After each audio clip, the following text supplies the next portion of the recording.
our Bible study actually. So I hope it helps you reflect as you go to Mass, and then you hear all of those readings. At least it helps you reflect on it. Okay? So we finished chapter 29 last time, right? We finished chapter 29. Let's just go back to our slides so we remember that. Let's go to the family of Jacob. Remember that he had two wives. Who's the first wife? Leah. Okay, but originally he really wanted to marry who? Rachel. Okay, Leah and Rachel are sisters. Okay, and of course he fell in love with Rachel, but okay, so he worked for Rachel for how many years? 7 years. So who's, by the way, the father of Rachel and Leah? Laban. Remember? So Jacob said, I will work for 7 years in order to have Rachel, your daughter, to be my wife. But on the night of the wedding, he wakes up with Leah. But because he really loves Rachel, so he works for another 7 years for him to have Rachel. So the two sisters are wives of Jacob, but each of them has a servant. Okay? The name of Leah's servant is Zilpah, while the servant of Rachel is Bilhah. Okay? So, of course, we know that Rachel is loved so much by Jacob. Jacob loves her so much. Okay? Unfortunately, even though she is loved so much by Jacob, she was in the beginning not getting pregnant, right? She was barren in a way, right? While Leah, even though she is not loved by Jacob, and we were saying that that's one of the saddest experience you can have as a wife, right? Not being loved by your husband, especially if there is a competition between two wives. Okay? So, but even though Leah is not loved by Jacob, it is Rachel that is loved by Jacob. At least God gave her children, right? Who's the first son? Reuben. Very good. The second? Simeon. The third? Levi. Oh, very good. Very good in writing down. Huh? The fourth? Judah. So, 4 in a row, right? Leah gives birth to Reuben, Simeon, Levi, Judah. One after the other. And so you can just imagine the competition between Leah and Rachel, right?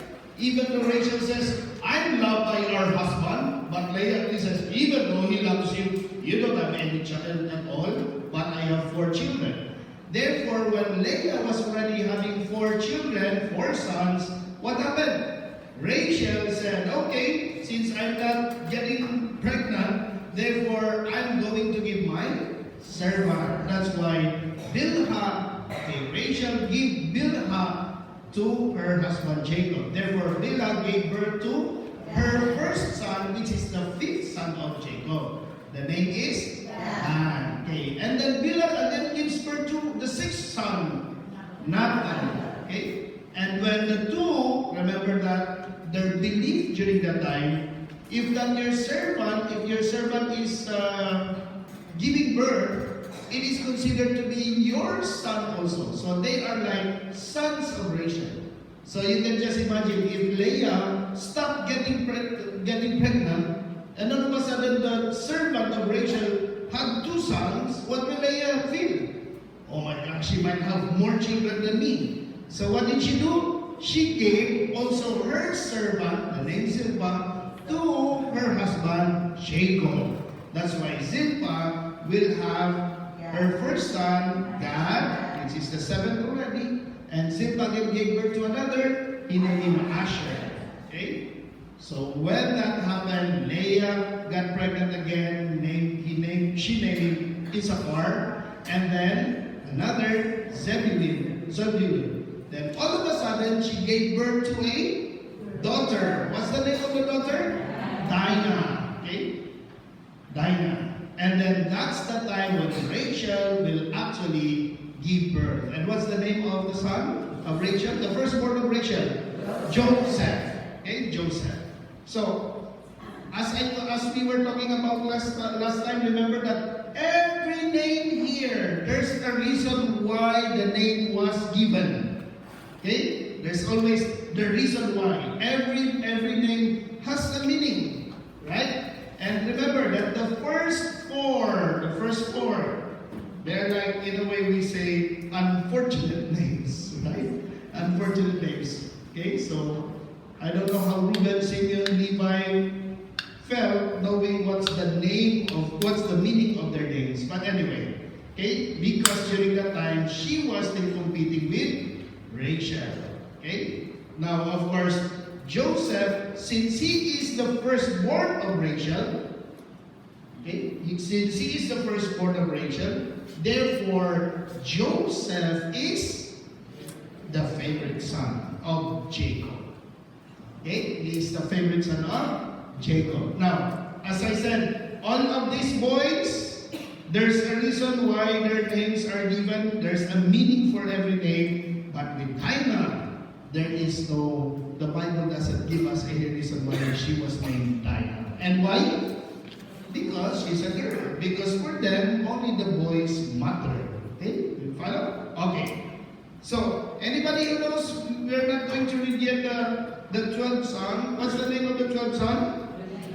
Benjamin. Okay? However, we have not reached that part yet. We are just applying the name to complete the 12 sons of Jacob. So as I was telling you, be careful, especially for teachers. I could hear teachers saying that, the 12 children of Jacob. It is not right to say 12 children of Jacob. The technical term is the 12 sons of Jacob. Because if you're talking about children, he had 13 because they had Dinah. Okay, they had Dinah. So you must use the term 12 sons of Jacob. And of course, we know that later on, the 12 sons will be the 12 tribes of Israel. Because the name Jacob will be changed by God into Israel. God will say, you will not be called Jacob anymore, you will be called Israel. And this is the beginning of the Israelites. Okay? That's why they are called the 12 tribes of Israel, because they are the 12 sons of Israel. You follow? Because his name is changed to Israel. Okay, so that's chapter 29 actually. So let's go to chapter 30. Actually, I think we finished that up to 24, right? Up to verse 24. So let's go to verse 25. Let's go to verse 25. Am I right? Or we're done with that also?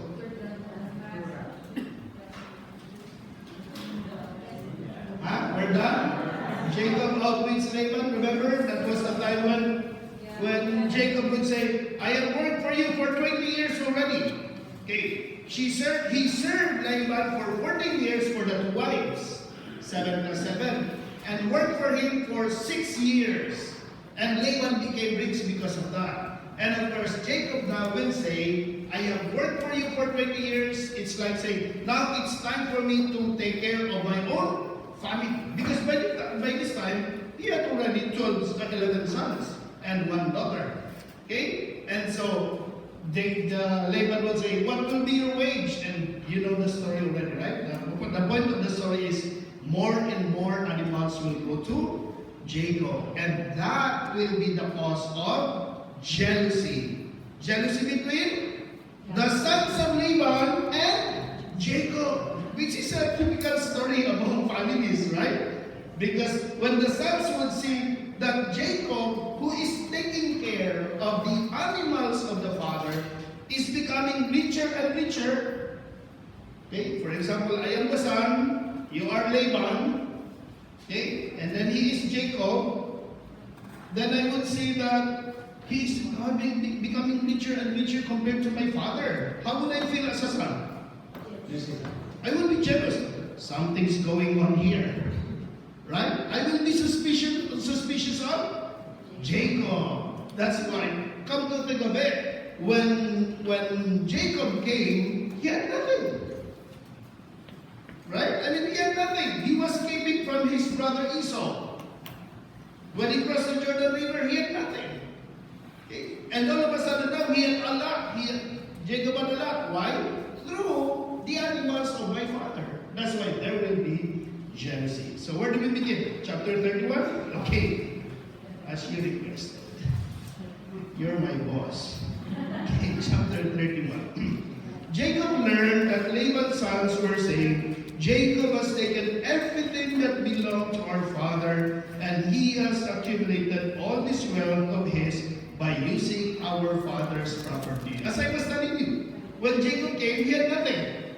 All of a sudden now, he is having more than Laban. So it's natural, honestly, it's a natural tendency of the sons to be like, oh, something's going on here.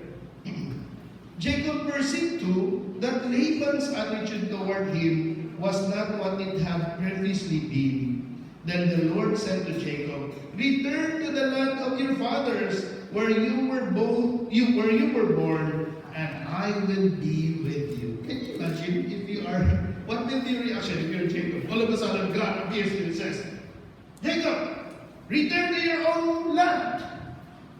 What will be your reaction? No reaction at all? Just like, huh? Why? What else? Why? If I will be Jacob, I will violently object. Oh, no way. Why not way? Come on, you must be able to connect the stories. Why? Because remember, he left their place because his brother Esau is threatening to kill him. Will you go home if you know that your home will be a hostile place?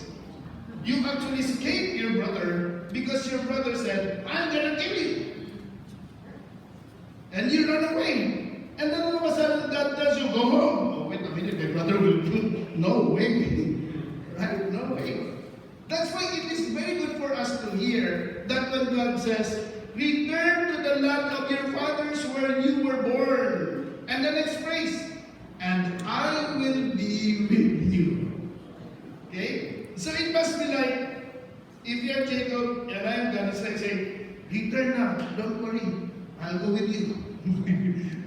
You follow? It's like God is saying, don't worry, I will be with you. Because God knows it's not easy for Jacob to be going home. Now, my dear friends, don't think there is cell phone during the time, huh? Don't think that Jacob knows what's going on at home. That's a very far place. No communication at all. Therefore, Jacob doesn't know, is his father already dead? Who's the father?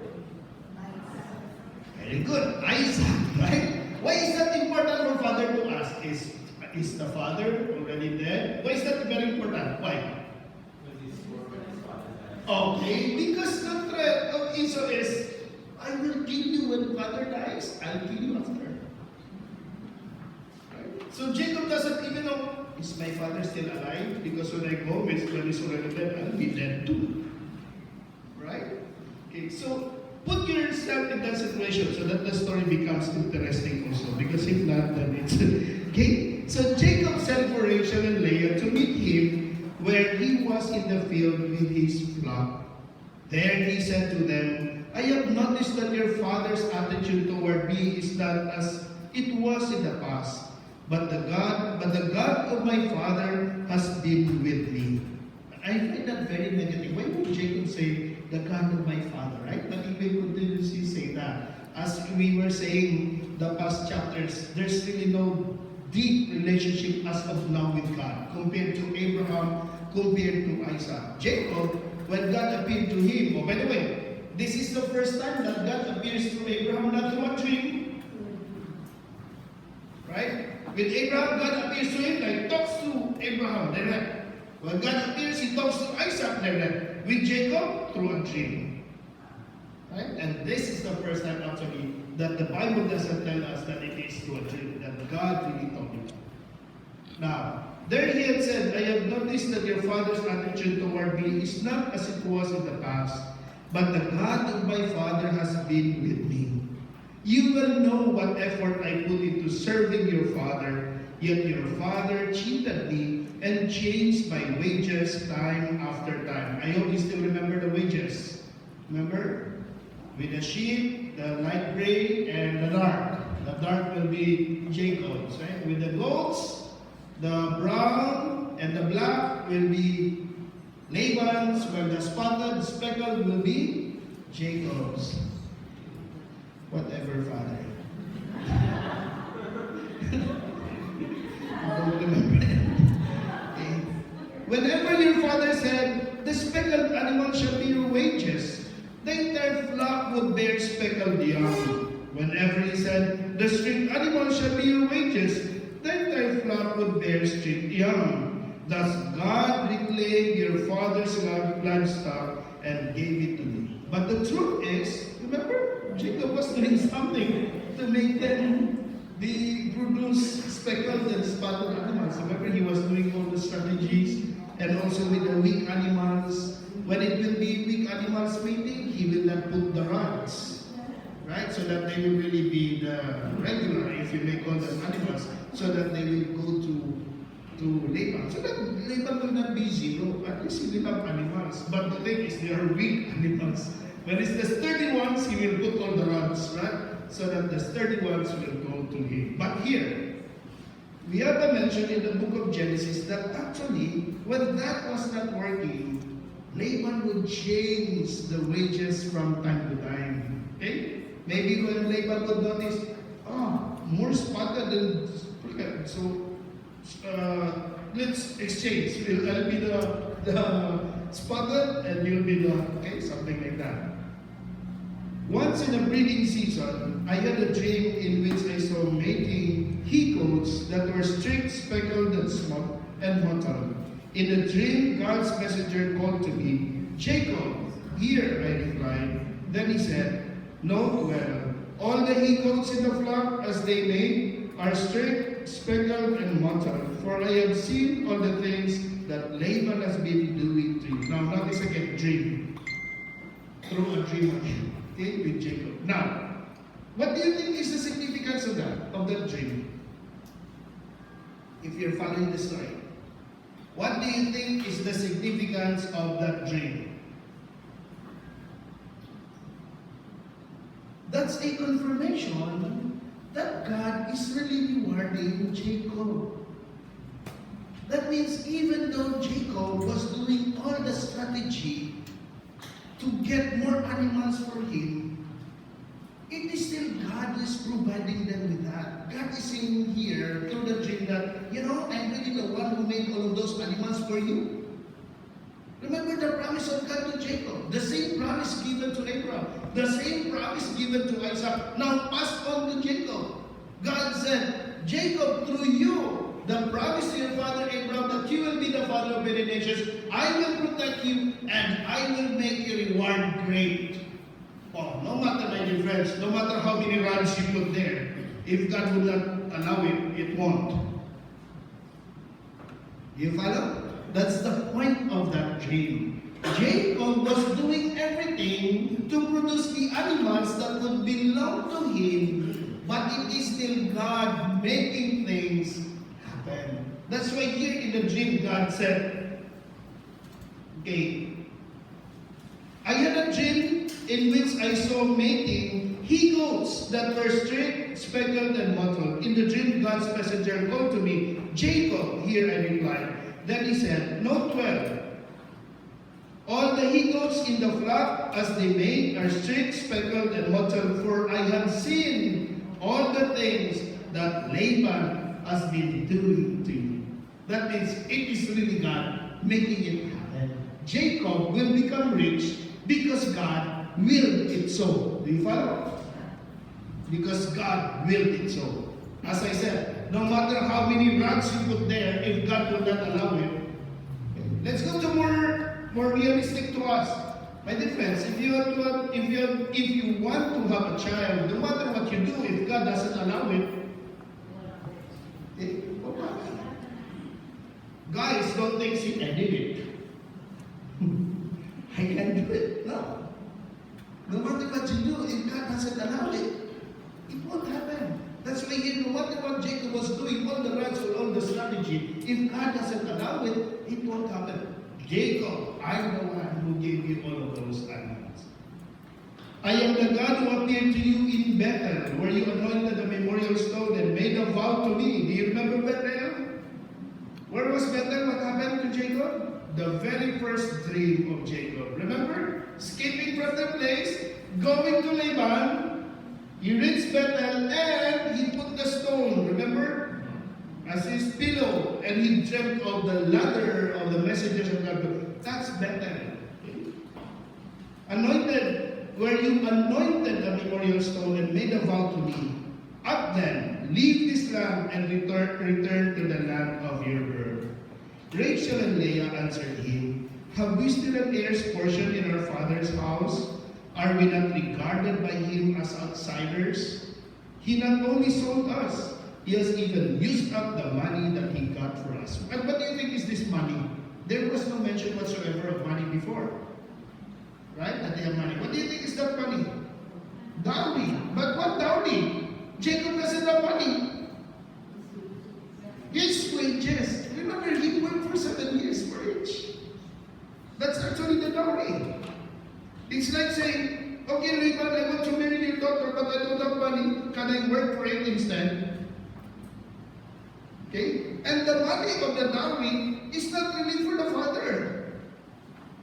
The dowry is supposedly for the daughters. But notice, Laban took them all. That's why even the daughters were feeling bad against their father. He not only sold us, he has even used up the money that he got for us. All the wealth that God reclaimed from our father really belongs to us and our children. Therefore, do just as God has told you. Jacob proceeded to put his children and wives on camels, and he drove off with all the livestock and all the property he had acquired in Paddan Aram to go to his father Isaac in the land of Canaan. Now Laban had gone away to shear his sheep, and Rachel had meanwhile appropriated her father's household idols. You know, idols like little images that they use for divination. Okay, sometimes they make their future, try to predict what will happen in the future using those idols. Jacob had hoodwinked Laban the Aramean by not telling him of his intended flight. Thus he made escape with all that he had. Once he was across the Euphrates, he headed for the highlands of Gilead. On the third day, word came to Laban that Jacob had fled.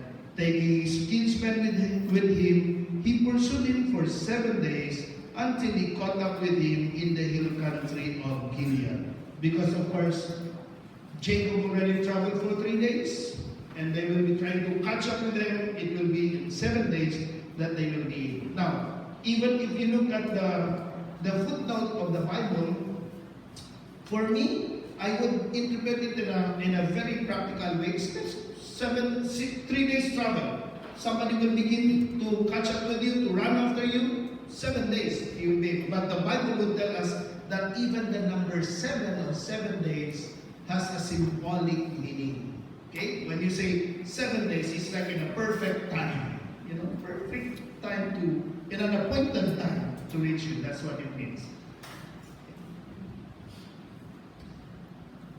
But on the third day, he pursued him for 7 days until he caught up with him in the hill country of Gilead.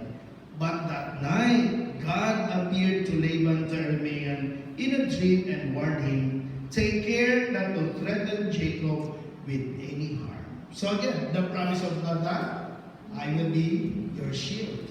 I will give you great reward. Now that Laban is running after Jacob and his family, now all of a sudden God appears to Laban in a dream, telling him not to threaten Jacob. The protection of God. When Laban overtook Jacob, Jacob's tents were pitched in the highlands. Laban also pitched his tents there on Mount Gilead. What do you mean? Laban demanded of Jacob. By hoodwinking me and carrying off my daughters like war captives. Why did you dupe me by stealing away secretly? Well, why do you think? Why do you think? Why did you dupe me like escaping without any notice? Well, my dear friends, you're talking of Jacob. That's Jacob. Remember, Jacob is a deceiver. That's why he's named Jacob. Okay? Being true to his name, that's what I mean. Okay? He says, being true to his name. Why did you dupe me by stealing away secretly? You should have told me, and I would have sent you off with merry singing to the sound of tambourines and harps. You think Laban would do that? I don't think so, right? Okay, can you give me reasons why? Why do you think? Let's just not say no. Let's know the reason why. Number one, oh, just come up with your number one. Remember, it's Jacob's.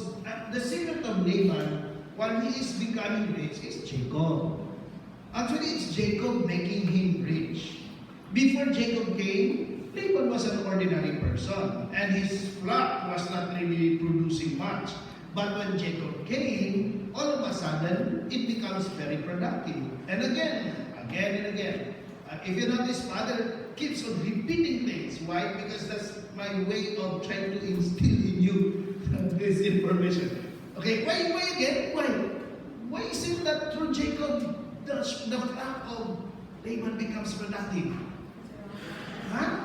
Because of the promise of God. Remember that everything that you will do, Jacob, everything that you will do, Abraham, everything that you will do, Isaac, you will be productive. Okay? Who went to Mass last Sunday? Okay, last Sunday. Because in my homily last Sunday, I used that as an example. Those who were able to attend my Mass. Remember? The point. The gospel last Sunday is, go on your way. Carry no money back. And I use Abraham as the example in my homily last Sunday. Why? Because look at Abraham. Abraham, leave this place and go to the land I will show you. And don't worry, I will take care of you. I will make you rich. That's practically the meaning of the gospel last Sunday. How could God send you away and not allow you to make money? Right? When you travel, what's the first thing you make sure? Do I have money? Last Sunday I said it's suicide when you travel without money. The first thing you check is my credit card okay? Do I have enough money? Right? That's why it's very strange in the gospel last Sunday. God said, go on your way. Do not bring any money. Oh, wait a minute, God. You sending me without money? Well, the point of that is, because when I send you, I will be your protection. I will take care of you. Don't worry about anything. Okay? That's practically what's happening with Abraham, Isaac, and Jacob. They would be doing the will of God, and everything that they do will become productive. Do you really believe in that?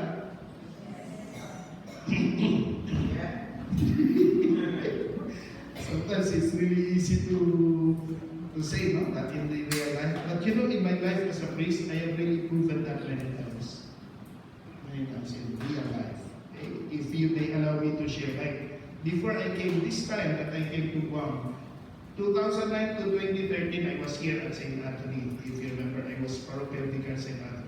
And then my bishop asked me to go home because one of the parishes did not have any priest back in my own diocese. And it's a very remote area. Okay, I had to take the boat for 5 hours.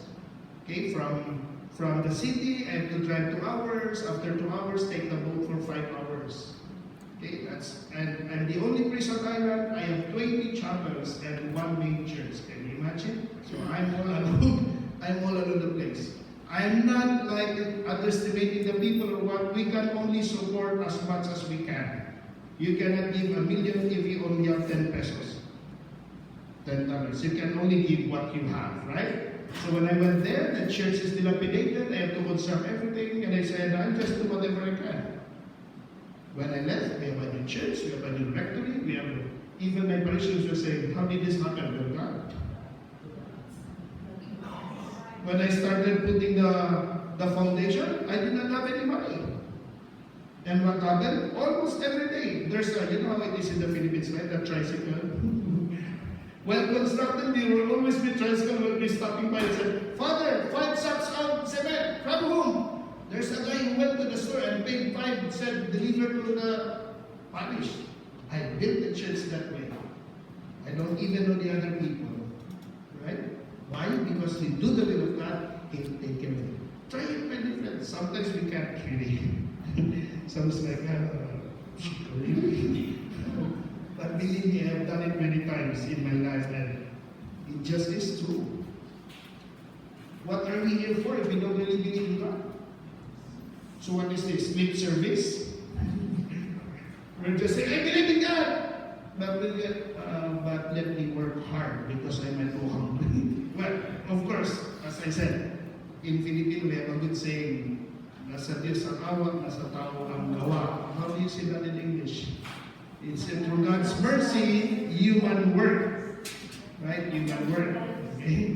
God will provide for you. So, anyway, where are we? There goes Father again, talking a lot. 28. Thank you.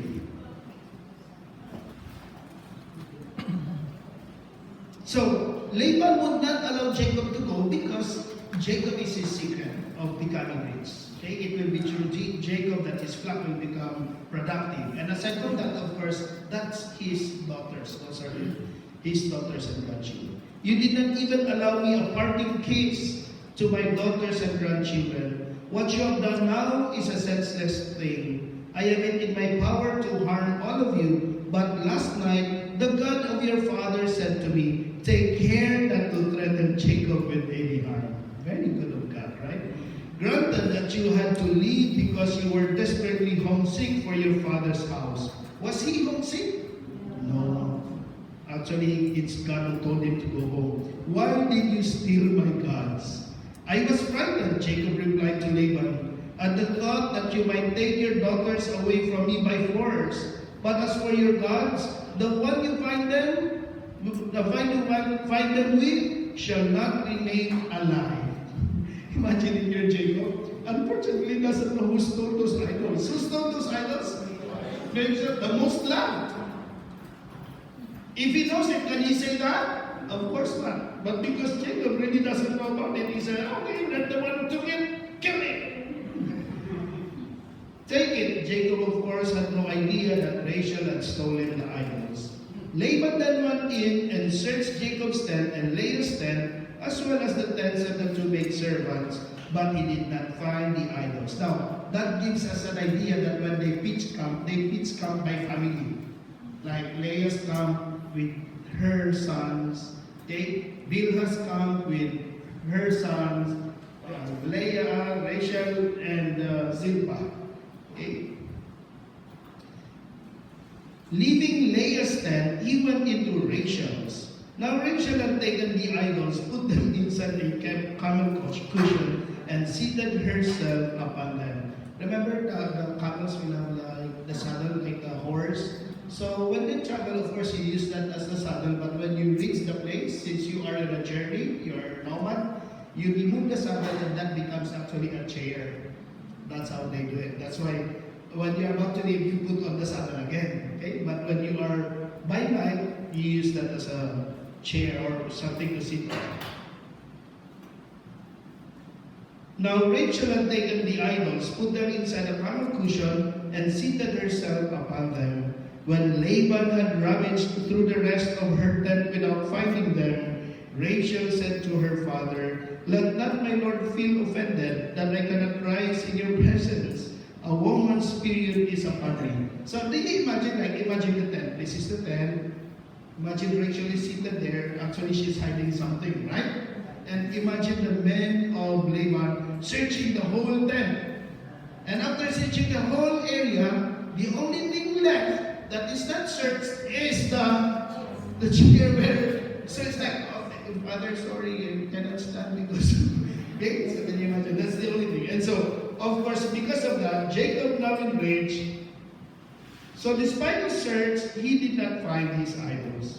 Jacob now enraged upbraided Laban. What crime or offense have I committed? He demanded, that you should hound me so fiercely. Now that you have ransacked all my things, have you found a single object taken from your belongings? If so, produce it here before your kinsmen and mine, and let them decide between us two. Wow, they were able to really hide that. Huh? In the 20 years that I was under you, no ewe or she-goat of yours ever miscarried, and I have never feasted upon a ram of your flock. I never brought you an animal torn by wild beasts. I made good the loss myself.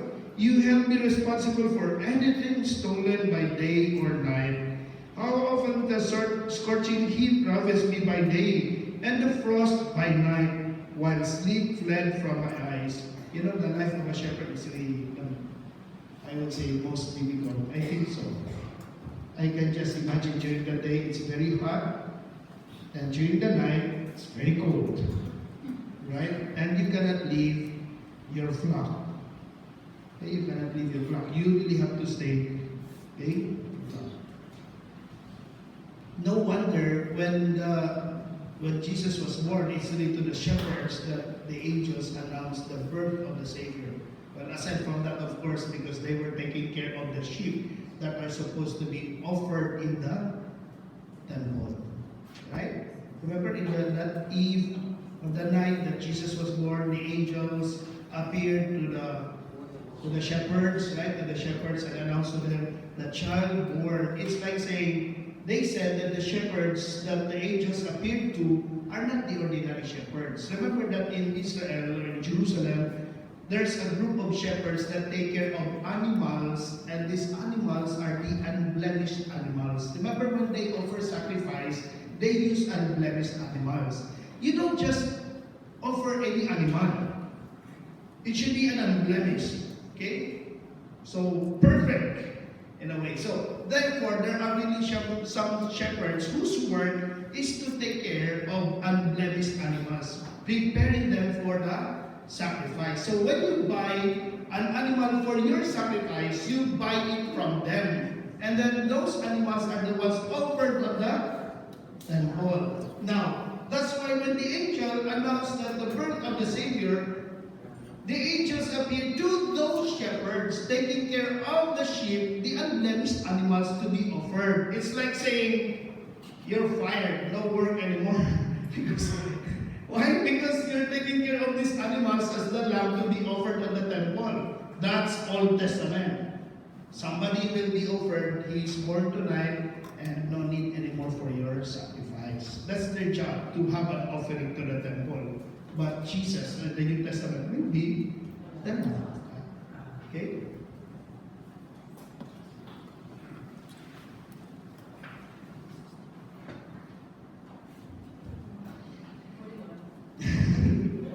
Of the 20 years that I have now spent in your household, I slaved for 14 years for your 2 daughters and 6 years for your flock, while you changed my wages time after time. If my ancestral God, the God of Abraham and the awesome one of Isaac, had not been on my side, you now have sent me away empty-handed. But God saw my plight and the fruits of my toil, and last night, He gave judgment. What is that last night? The dream. It's like God is telling Laban, don't do harm to Jacob, because everything that he did, I'm the one responsible for that. You follow? It's like God is confirming with Laban that all of those things that happened, that's why he's having more and more animals, not because Jacob was cheating. But it was only God saying, I let it happen. It is my will. And that was the judgment last night. When God appeared to you, God told you, that's a judgment. That's what he means by it. And last night, he gave judgment. Laban replied to Jacob, the women are mine, their children are mine, and the flocks are mine. Everything you see belongs to me. But since these women are my daughters, I will now do something for them and for the children they have born. What does it mean by, I will do now something for them? How do you interpret that? Because that's the will of the daughters. So it's like saying, given a chance, if it will be my will, I will bring you all back. Remember? Even though God made the judgment already. But now I will do something for my daughters. That's what they want, so it will be. Okay, so I will let them go. Then Jacob belongs to me, but since these women are my daughters, I will now do something for them, for the children they have and the children they have born. Come then, we will make a pact, so you and I, the Lord, shall be a witness between us. Then Jacob took a stone and set it up as a memorial stone. Then Jacob said to his kinsmen, gather some stones. So they got some stones and made a mound, and they had a meal there at the mount. Laban called it Jegar Sahadutha, but Jacob called it Gali. This mount said Laban, shall be a witness from now on between you and me. This is why it was named Gali, and also Mizpah. Just look for the meanings of the names in the footnote. For he said, may the Lord keep watch between you and me when we are out of each other's sight. If you mistreat my daughters or take other wives beside my daughters, remember that even though no one else is about, God will be witness between you and me. Laban said further to Jacob, here is this mound, and there is the memorial stone that I have set up between you and me. This mound shall be witness, and this memorial stone shall be witness that with hostile intent, neither may I pass beyond this mound into your territory, nor may you pass beyond it into mine. May the God of Abraham and the God of Nahor, their ancestral deities, maintain justice between us. Jacob took the oath by the awesome one of Isaac. He then offered a sacrifice on the mountain and invited his kinsmen to share in the meal. When they had eaten, they passed the night on the mountain. Okay, so I think we shall end there tonight. Okay, because we won't finish chapter unless you want to continue.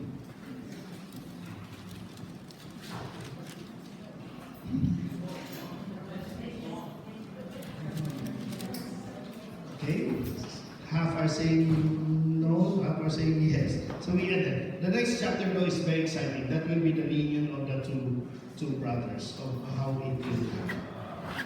Okay? And today's first reading also, the hit sakya. So we'll try to reflect that on the next Tuesday. Any questions so far? We're good so far? So we're chapter 32. Okay, so we still have how many chapters to finish? The book of Genesis? 18. The book of Genesis is 50 chapters. Okay, 50 chapters. When did we start? January, no?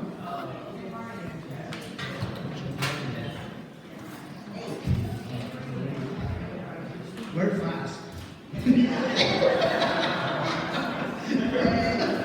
Because Mother talks a lot. Okay, so if there are no questions, let us all stand for the prayer.